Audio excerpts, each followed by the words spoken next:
One hello everyone, welcome back to my channel वंक्शन lovers. तो आप लोगों के इतने रिक्वेस्ट पर कि दी क्रूल डेस्टिनी का नेक्स्ट पार्ट शेयर कीजिए, तो मैं इसका सीज़न 2 लेके आई हूँ आपके साथ। वो फैन फिक्शन वहीं पर एंड हो जाता है। उसके बाद की स्टोरी अब से आपको सुनने को मिलेगी। इसका सेकंड सीजन प्रगति ने लिखा है, जो कि ऑलरेडी मैं उनकी एक और स्टोरी जो है अपने एक चैनल पर शेयर कर रही हूँ, जिसका नाम डेस्टिनी लवर्स है। आप जाकर मेरे सेकंड चैनल पर उसे सुन सकते हो। और इसका जो क्रूल डेस्टिनी है, इसका सेकंड जो सीज़न है वो भी प्रगति ने ही लिखा है। ओके, तो इसका सेकंड सीज़न मैं आज से शुरू कर रही हूँ। मुझे कमेंट करके बताना कि आपको इसका सेकंड सीज़न कैसा लग रहा है। ओके, इसके अंदर जो पहले में मिसिंग थी वो सब चीज़ें आप देखने को मिलेगी। वांगशन का फुल रोमांस आपको इसमें देखने को मिलेगा और बहुत सारी चीज़ें पिछली इसकी जो पीछे स्टोरी थी उससे रिलेटेड मिलेंगी, लेकिन आगे की स्टोरी है वो बहुत चेंजिंग है, बहुत ही ज़्यादा चेंज हो चुकी है इसकी स्टोरी। मैं उम्मीद करती हूँ कि हमारा ये चेंज किया हुआ आपको पसंद आए। तो चलिए इसका फर्स्ट पार्ट हम शुरू करते हैं। ये स्टोरी वहीं से शुरू होती है जहाँ पर लैंशिया की डेथ हो चुकी थी। लैंशिया जैसे ही अपनी आंखों को बंद करती है, उसकी शरीर से उसकी सोल निकल कर वहाँ से चली जाती है। अब हम लैंशिया की सोल को देखते हैं। लैंशिया की सोल एक पर्सन के पास आकर खड़ी हो जाती है और वो उस पर्सन की ओर देखती है जिसकी पीठ लैंशिया की ओर थी, और वो बोलती है, मैं हार गई गुरुजी, गुरुजी मैं हार गई। अब वो पर्सन जो कि लैंशिया की ओर पीट करके खड़ा हुआ था, उसके बहुत ज़्यादा लॉन्ग हेयर थे जो कि उसकी कमर से नीचे तक जा रहे थे। उस पर्सन का ऑरा इतना मैजिकल था कि उसे देखकर ही हम ये बता सकते हैं कि वो बहुत ज़्यादा पावरफुल है। फिर वो धीरे धीरे करके अपने फेस को लैंशिया की सोल की ओर टर्न करता है, एक स्माइल देता है।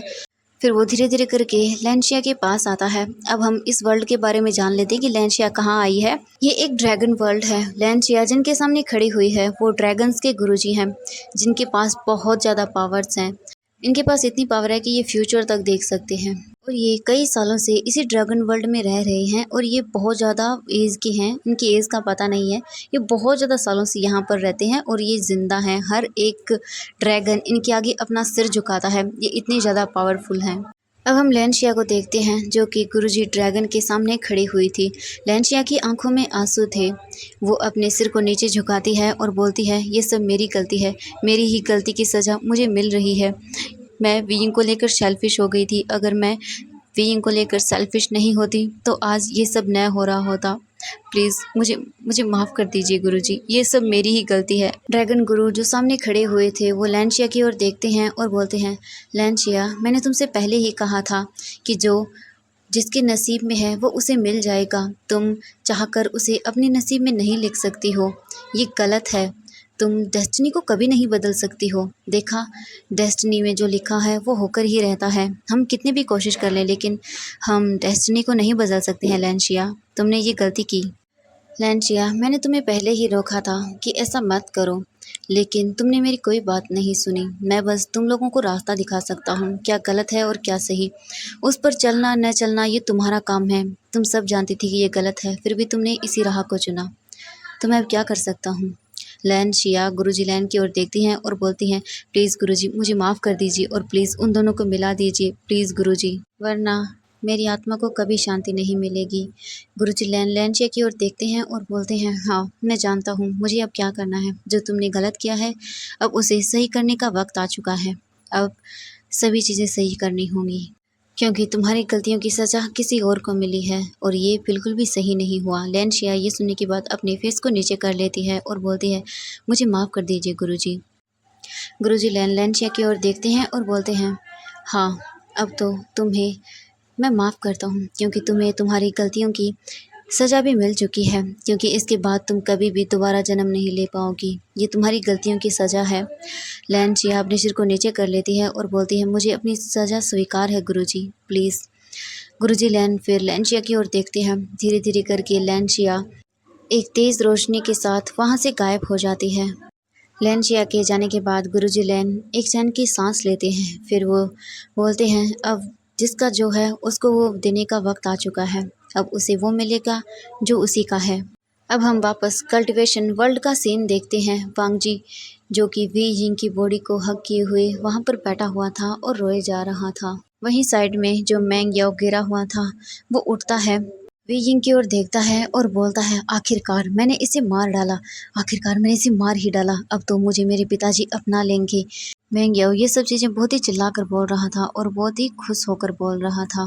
वांग जी जो वहाँ पर वीइंग की बॉडी को हक किए हुए रो रहा था, जब वो मैंग्याओ की आवाज़ को सुनता है और वो भी इस तरह से, वांग जी को बहुत गुस्सा आता है। वांग जी धीरे धीरे वीइंग को खुद से अलग करता है, उसे वहीं ज़मीन पर लिटा देता है, वहाँ से खड़ा होता है और अपनी स्वॉर्ड को लेता है और मैंग्याओ के पास चला जाता है। मैंग्याओ जो कि हंस रहा था और बोल रहा था, आखिरकार मैंने उसे मार डाला। वांग जी अपने हाथ में अपनी तलवार बीचन को कसकर पकड़ता है और एक ही बार में मैंग्याओ के सर को काट देता है। एक पल के अंदर ही मैंग्याओ का सर उसकी धड़ से अलग हो चुका था और नीचे गिर चुका था। ये देखने के बाद सभी लोग पूरी तरह से शॉक हो चुके थे, किसी को भी कुछ समझ नहीं आया कि वांग जी ने क्या कर दिया। सब लोग बिल्कुल पूरी तरह से फ्रीज हो गए, किसी के माइंड में ये आया ही नहीं था कि वांग जी ऐसा कुछ कर देगा, किसी को नहीं समझ आया कि क्या हुआ। इस वक्त वांग जी की आंखों में इतना गुस्सा था कि उसके सामने कोई भी आता तो वांग जी उसे मार डालता। लैन शिचन जल्दी से वांग जी के पास जाते और बोलते हैं, वांग जी क्या कर रही हो तुम शांत हो जाओ, वांग जी प्लीज शांत हो जाओ। लेकिन वांग जी गुस्से में अपने ब्रदर की ओर देखता है। जब लैन शिचन वांग जी को इतने गुस्से में देखते हैं तो वो भी कुछ नहीं बोलते और चुप हो जाते हैं। वांग जी बोलता है, मुझे रोकने की कोशिश मत करना। लैन शिचन जब वांग जी की इतनी गुस्से भरी आवाज़ को सुनता है ना, तो वो भी बहुत डर जाता है और पीछे हट जाता है। वांग जी जब आगे बढ़ता है तब लैन किरण बोलता है, वांग जी ये तुम। लेकिन वांग जी फिर अपने फेस को टर्न करता है और लैन किरण की ओर देखता है तो लैन किरण बिल्कुल चुप हो जाते हैं, वो कुछ नहीं बोलते। इसके बाद वांग जी फिर और आगे बढ़ने लगता है धीरे धीरे करके, लेकिन तभी वीइंग के जो ब्रदर वहीं पर खड़े हुए थे वो बोलते हैं, वीइंग की हालत ख़राब हो रही है। वांग जी जब ये सुनता है तब वो वहीं पर रुक जाता है, पीछे मुड़कर वीइंग की ओर देखता है। वांग जी फिर भागकर जल्दी से वीइंग के पास जाता है, जल्दी से उसे अपनी बाहों में भर लेता है और बहुत ही बुरी तरह से रोने लगता है। वो वीइंग की बॉडी को टाइटली हग करता है और बोलता है, वीइंग वीइंग प्लीज़ ऐसा मत करो, वीइंग प्लीज़ मुझे छोड़कर मत जाओ, मैं तुम्हारे बिना कैसे रहूँगा, वीइंग प्लीज़ वापस आ जाओ, वीइंग तुम मुझे ऐसे छोड़ के कैसे जा सकती हो, मैं मर जाऊँगा, वीइंग वीइंग प्लीज़ वापस आ जाओ। जब सब लोग ये सुनते हैं ना तब सब शॉक हो जाते हैं पूरी तरह से। वांग जी को इतनी बुरी हालत में शायद ही कभी किसी ने देखा होगा। लैन सिजन खुद शौक थे वांग जी की इतनी बुरी कंडीशन को देखकर। वांग जी बिल्कुल फूट फूट कर रो रहा था बहुत बुरी तरह से वी जिंग की बॉडी को हग करके। वांग जी जब रो रहा था जो वांग जी जो बुरी तरह से रोए जा रहा था, उसकी आंखों से जो आंसू गिर रहे थे वो धीरे धीरे करके वीइंग के फेस पर पड़ना शुरू हो जाते हैं। वो आंसू वीइंग के फेस से होता हुआ उसके नेक तक आ जाते हैं। वो आंसू जैसे ही वीइंग के नेक पर बने हुए उस ड्रैगन सिंबल पर जाते हैं, वो सिंबल शाइन करना शुरू कर देता है। वांग जी अचानक से उस शाइन को देखता है तो वो शॉक हो जाता है। धीरे धीरे वो शाइन वीइंग की पूरी बॉडी पर फैल जाती है। वीइंग की पूरी बॉडी बहुत ही ज़्यादा ग्लो करने लगती है। सब लोग पूरी तरह से शॉक हो जाते हैं ये देख कर कि अचानक से क्या हुआ यहाँ पर। तभी वहाँ साइड में एक और तेज़ रोशनी दिखाई देती है। सभी की आंखें बंद हो जाती है, वो इतनी ज़्यादा तेज़ रोशनी थी कोई भी अपनी आइज़ को ओपन ही नहीं कर पा रहा था। धीरे धीरे करके वो रोशनी कम होती जाती है और वो सभी लोग अपनी आंखों को धीरे धीरे करके खोलते हैं। जैसे ही सबकी आइज़ ओपन होती है वो अपने सामने एक पर्सन को खड़ा हुआ देखते हैं। ये वही पर्सन है जिन्हें हमने कुछ देर पहले ड्रैगन वर्ल्ड में देखा था, जिनसे लैंशिया बात कर रही थी। ये वही ड्रैगन गुरुजी हैं। सभी लोग इनकी ओर देखने लगते हैं। ड्रैगन गुरुजी वांग जी की ओर देखते हैं जो वहीं वीइंग की बॉडी को हग किए हुए रोए जा रहा था। फिर वो वांग जी की ओर अपना फेस करते हैं और बोलते हैं, वांग जी। वांग जी जैसे ही अपना नाम सुनता है तब वो उनकी ओर देखता है। फिर वो वीइंग की बॉडी को थोड़ा खुद से साइड करता है, खड़ा होता है, उनकी ओर देखता है और बोलता है, आप कौन हैं? तभी जल्दी से विंग का बड़ा भाई आगे आता है और उनके साथ में उनकी वाइफ भी आती है। वो जल्दी से उन्हें वो करते हैं और बोलते हैं, ड्रैगन गुरुजी अच्छा हुआ आप आ गए, देखिए ना विंग की हालत को, वो और भी ज़्यादा खराब होती जा रही है। ड्रैगन गुरुजी उन दोनों की ओर देखते हैं और बोलते हैं, आप दोनों शांत हो जाइए, वी जिंग को कुछ नहीं होगा, लेकिन अभी उसकी हालत बहुत ज़्यादा ख़राब है। ड्रैगन गुरुजी जल्दी से वांग जी के पास आते हैं। वो वीइंग की बॉडी को देखते हैं, फिर वांग जी की ओर देखते हैं और बोलते हैं, वांग जी तुम्हें वीइंग को बचाना होगा, अब सिर्फ तुम ही उसे बचा सकते हो। वांग जी जब ये सुनता है तब वो पूरी तरह से कंफ्यूज हो जाता है, उसे कुछ भी समझ नहीं आता। ड्रैगन गुरु वांग जी की इस हालत को देखकर समझ गए थे कि अभी उसे कुछ भी नहीं पता। ड्रैगन गुरु वांग जी की ओर देखते हैं और बोलते हैं, वांग जी मैं तुम्हें सब बातें बताऊंगा, लेकिन पहले तुम वी जिंग को मेरे साथ लेकर चलो। फिर वो वी जिंग को अपनी गोद में कैरी कर लेता है। उसके बाद गुरुजी ड्रैगन जहाँ पर वांग जी को बोलते हैं वी जिंग को लेकर जाने के लिए, वांग जी उनके साथ साथ वी जिंग को लेकर जाता है। गुरुजी ड्रैगन उन्हें लेकर एक केव में आते हैं और वो उन्हें वहाँ लाने के बाद वांग जी से बोलते हैं वी जिंग को यहाँ लेटा दो। वांग जी फिर वी जिंग को अच्छे से वहाँ पर जो बेड था उस पर लेटा देता है। सभी लोग अंदर आने के लिए बोलते हैं, लेकिन ड्रैगन गुरुजी उन्हें आने से मना कर देते हैं। इसके बाद फिर वो सभी लोग उनकी बात मान जाते हैं। अंदर आने के बाद ड्रैगन गुरुजी वांग जी की ओर देखते हैं और बोलते हैं, वांग जी तुम अपनी पावर से वी जिंग के चारों तरफ एक सर्कल बना दो। वांग जी फिर अपने सिर को हाँ में हिलाता है और वी जिंग के चारों ओर एक सर्कल को बना देता है। वांग जी चुपचाप वो करने लगता है जो भी उसे ड्रैगन गुरुजी बोल रहे थे करने के लिए। वांग जी बस इस वक्त वी जिंग को बचाना चाहता था, उसके लिए चाहे उसे कुछ भी क्यों ना करना पड़े। जो जो ड्रैगन गुरुजी उसे करने के लिए बोल रहे थे, वांग जी बिना किसी हेजिटेशन के वो सब चीज़ें कर रहा था। वांग जी वी जिंग को नहीं खोना चाहता था, इसीलिए वो सब चीज़ें करता है जो भी उसे वो गुरुजी करने के लिए बोल रहे थे। फिर वो सर्कल बनाने के बाद ड्रैगन गुरुजी की ओर देखता है। ड्रैगन गुरु वांग जी की ओर देखते हैं और बोलते हैं, वांग जी अब तुम भी इस सर्कल में जाओ और विंग के पास जाकर बैठ जाओ। वांग जी बिल्कुल ऐसा ही करता है। वांग जी फिर विंग के पास उस सर्कल में चला जाता है, विंग के पास जाता है और बैठ जाता है। ड्रैगन गुरु फिर वांग जी की ओर देखते हैं और बोलते हैं, वांग जी अपना थोड़ा सा ब्लड इस सर्कल में डालो। वांग जी बिल्कुल ऐसा ही करता है। वो अपने हाथ पर एक छोटा सा कट लगाता है और उससे उस सर्कल के अंदर ब्लड को डाल देता है। वो सर्कल में जैसे ही ब्लड पड़ता है, वो सर्कल पूरी तरह से शाइन करने लगता है। उस सर्कल में इतनी तेज़ रोशनी होती है कि पूरी रूम के अंदर फैल जाती है। वो रोशनी बाहर तक भी चली जाती है। वांग जी इस रोशनी की वजह से अपनी आइज़ को ओपन नहीं कर पा रहा था। वो चुपचाप अपनी आंखों को बंद कर लेता है। कुछ मिनट के बाद धीरे धीरे वो रोशनी अपने आप गायब हो जाती है। वो रोशनी जैसे ही गायब होती है, वांग जी अपनी आंखों को धीरे धीरे ओपन करता है। अपनी आंखों को ओपन करने के बाद वो वी जिंग की ओर देखता है। वी जिंग की जितने भी कट लगे हुए थे वो सब ठीक हो जाते हैं। वी जिंग की बॉडी पर जो ड्रैगन सिंबल उसकी नेक पर बना हुआ था वो भी अब धीरे धीरे करके नॉर्मल हो जाता है। सभी चीज़ें सही होने के बाद गुरुजी ड्रैगन गुरुजी वांग जी की ओर देखते हैं और बोलते हैं, अभी भी मुझे बहुत सारी चीज़ें हैं जिन्हें सही करना होगा। कुछ देर के बाद सभी फैमिली मेम्बर्स भी अब उस रूम के अंदर आ जाते हैं। सभी लोग आकर वी जिंग की ओर देखते हैं। वी जिंग की बॉडी अब पहले से बहुत ही ज़्यादा सही लग रही थी। सभी फैमिली मेम्बर्स विंग को सही देखकर बहुत खुश हो जाते हैं। तभी ड्रैगन गुरुजी उन सब की ओर देखते हैं और बोलते हैं, मुझे अब वी जिंग की सभी मेमोरीज़ को मिटाना होगा। उसके लिए ये सही होगा।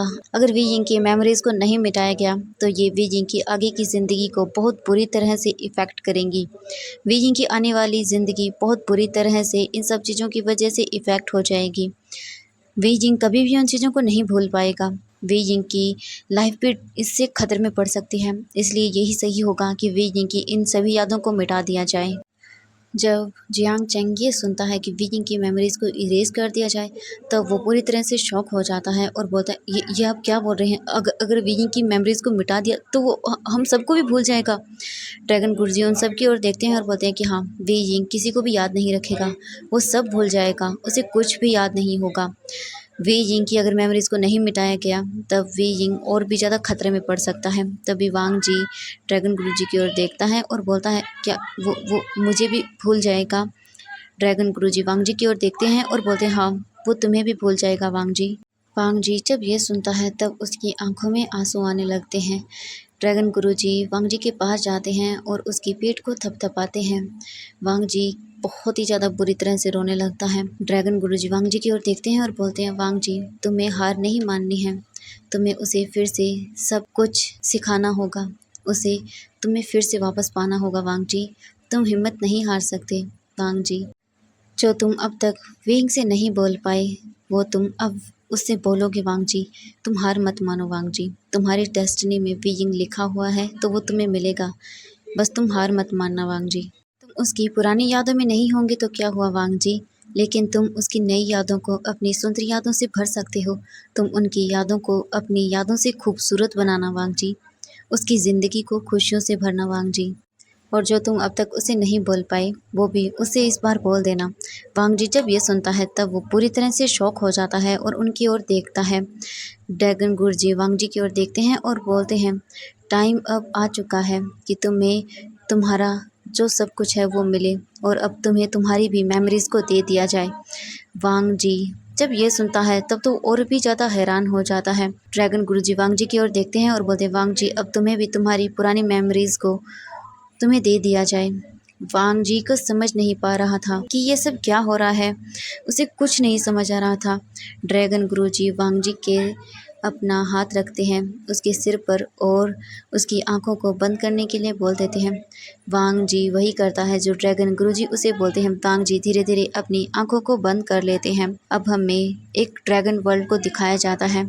ओके, तो अब यहाँ से वांग जी की फ्लैशबैक मेमोरीज को हम देखेंगे कि वांग जी के साथ क्या हुआ था। ओके, तो चलिए वांग जी का फ्लैशबैक अब हम शुरू करते हैं। एक बहुत ही सुंदर जगह को हमें दिखाया जाता है। चारों तरफ फूल खिले हुए थे, हर तरफ वहाँ पर हरियाली थी, बहुत बड़े बड़े पेड़ थे, बहुत ही सुंदर और ब्यूटीफुल सा जंगल हम बोल सकते हैं।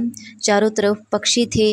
अब हम वहाँ पर 3 बच्चों को देखते हैं जिनकी एज लगभग 16 और 17 साल थी।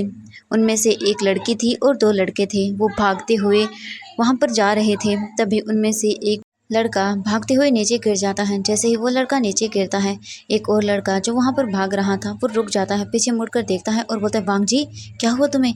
ये बोलकर वो भागकर फिर से उस लड़की के पास आता है। इससे हमें पता चलता है कि ये वांग जी है। वो लड़का जो नीचे गिरा हुआ था वो बोलता है, काका मैं गिर गया वी, काका मुझे चोट लग गई।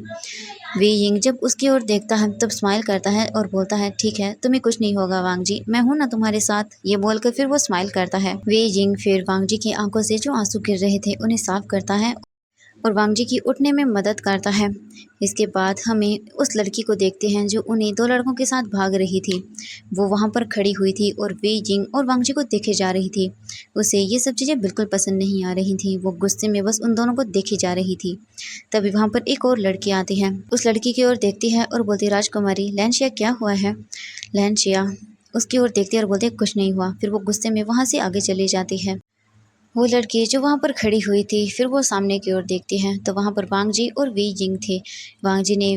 वी जिंग ने वांग जी को अपनी बैक पर कैरी किया हुआ था। ये देखकर वो लड़की समझ जाती है और फिर वो लैंशिया के पास जाती है। अब हमें इस लड़की के बारे में बताया जाता है। ये लड़की जो लैंशिया से बात कर रही थी, ये लड़की म्यान म्यान है। तो एवरीवन आज के पार्ट में बस इतना ही। ये इस सीज़न 2 का फर्स्ट एपिसोड है। आप लोगों को जैसा भी लगे मुझे कमेंट करके ज़रूर बताना। सीज़न 2 की स्टोरी सीज़न फर्स्ट से बहुत ज़्यादा डिफरेंट है। मुझे उम्मीद है कि आप लोगों को इसकी स्टोरी बहुत ज़्यादा पसंद आएगी अगर आप लोग सुनेंगे तो। ओके, तो बाय बाय एवरीवन। कमेंट करके ज़रूर बताना कि कैसा लगा। तो चलिए बाय बाय।